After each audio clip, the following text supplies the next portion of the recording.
नमस्कार, प्रणाम। मैं सत्येंद्र, आप देख रहे हैं शिवार्थ सत्येंद्र।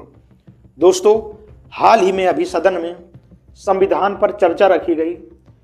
उस चर्चा पर पक्ष और विपक्ष ने अपने अपने मत दिए, लेकिन दोस्तों आपको ये अंदाजा नहीं होगा कि उसी सदन में बीजेपी के लोग डॉक्टर बाबा साहेब भीमराव अंबेडकर का किस तरह से अपमान कर रहे थे, संविधान का अपमान कर रहे थे।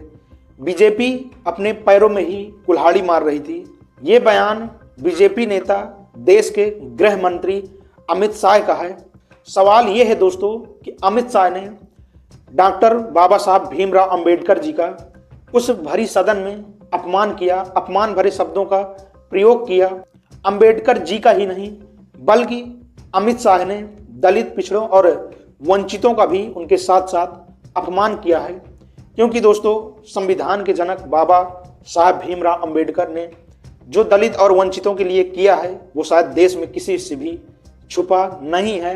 और देश के लिए बाबा साहब ने क्या दिया है ये सभी जानते हैं, ये बताने का मोहताज नहीं है। गृह मंत्री अमित शाह ने कहा कि अभी एक फैशन हो गया है अंबेडकर अंबेडकर अंबेडकर। अगर इतना नाम भगवान का भी लेते तो 7 जन्मों तक स्वर्ग मिल जाता। हाँ दोस्तों, ये अमित शाह के शब्द थे और इन्हीं शब्दों से भीमराव बाबा साहब अंबेडकर जी का अपमान किया है और बाबा साहब को इस तरह से कटु वचन बोले हैं। दोस्तों ये बयान हम सभी देशवासियों के लिए शर्म की बात है और इस बयान पर गृह मंत्री अमित शाह जी को माफ़ी मांगनी चाहिए। पूरी बीजेपी को देश से माफ़ी मांगना चाहिए। ये जो अपमान भरी बातें बाबा साहब भीमराव अंबेडकर के बारे में की गई हैं, इस पर जरूर माफ़ी मांगी जानी चाहिए।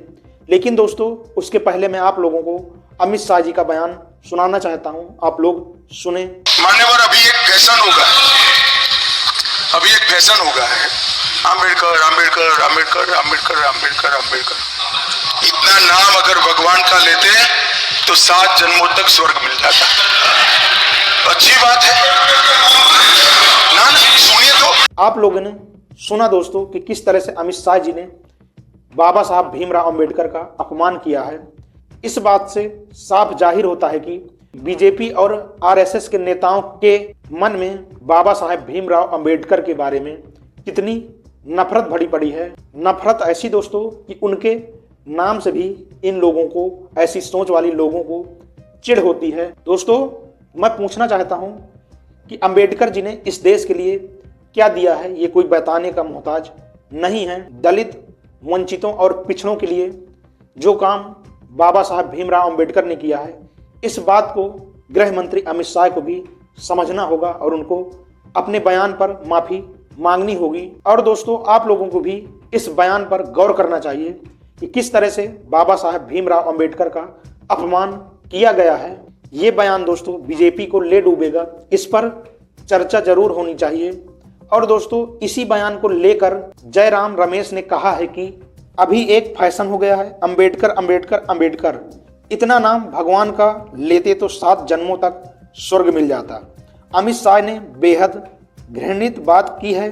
इस बात से जाहिर होता है कि बीजेपी और आरएसएस के नेताओं के मन में बाबा साहब भीमराव अंबेडकर जी को लेकर बहुत नफरत है। नफरत ऐसी कि उनके नाम तक से भी चिढ़ होती है। ये वही लोग हैं जिनके पूर्वज बाबा साहब के पुतले फूंकते थे, जो खुद बाबा साहब के दिए संविधान को बदलने की बात करते हैं। शर्मनाक। अमित शाह को इसके लिए देश से माफ़ी मांगनी चाहिए। दोस्तों ये बात वाकई शर्मनाक है कि जिस तरह से भीमराव अंबेडकर जी का अपमान किया गया है, इस पर गृह मंत्री अमित शाह को जरूर माफ़ी मांगनी चाहिए। दोस्तों बीजेपी और आरएसएस के नेताओं का ये अहंकार बीजेपी को ले डूबेगा, क्योंकि दोस्तों इन लोगों ने चुनाव पीरियड पर जो बीजेपी के नेता थे वो चिल्ला कर ये कह रहे थे कि यदि हम 400 पार कर ले जाएंगे तो संविधान को ही बदल देंगे। इस तरह का अहंकार और फिर सदन में इस तरह की बातें, इस तरह का बयान, जहां सरासर डॉक्टर बाबा साहब भीमराव अंबेडकर जी का अपमान किया गया दोस्तों, तो आप लोग बीजेपी की मंशा को समझ सकते हैं कि ये लोग देश में किस तरह का बदलाव लाना चाहते हैं और ये लोग किस तरह से दलित, पिछड़ों और वंचितों के खिलाफ हैं। जो कि इनकी मंशा साफ नजर आ रही है और दिख रही है।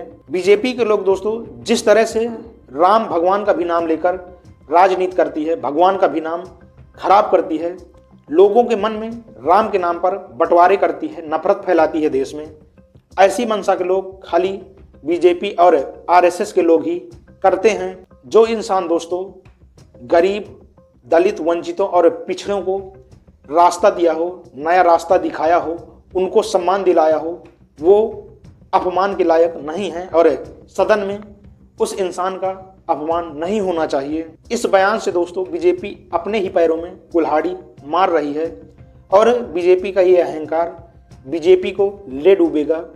नहीं तो दोस्तों पूरे देश से और बाबा भीमराव अंबेडकर जी से गृह मंत्री अमित शाह जी को माफ़ी मांगनी चाहिए और माफ़ी मांगनी पड़ेगी। दोस्तों इस पर आप लोगों की क्या राय है? आप लोग अपनी राय कमेंट सेक्शन पर जरूर दें। मिलते हैं एक अगली वीडियो में, तब तक के लिए अपने परिवार का ख्याल रखें, सुरक्षित रहें। जय हिंद, जय भारत।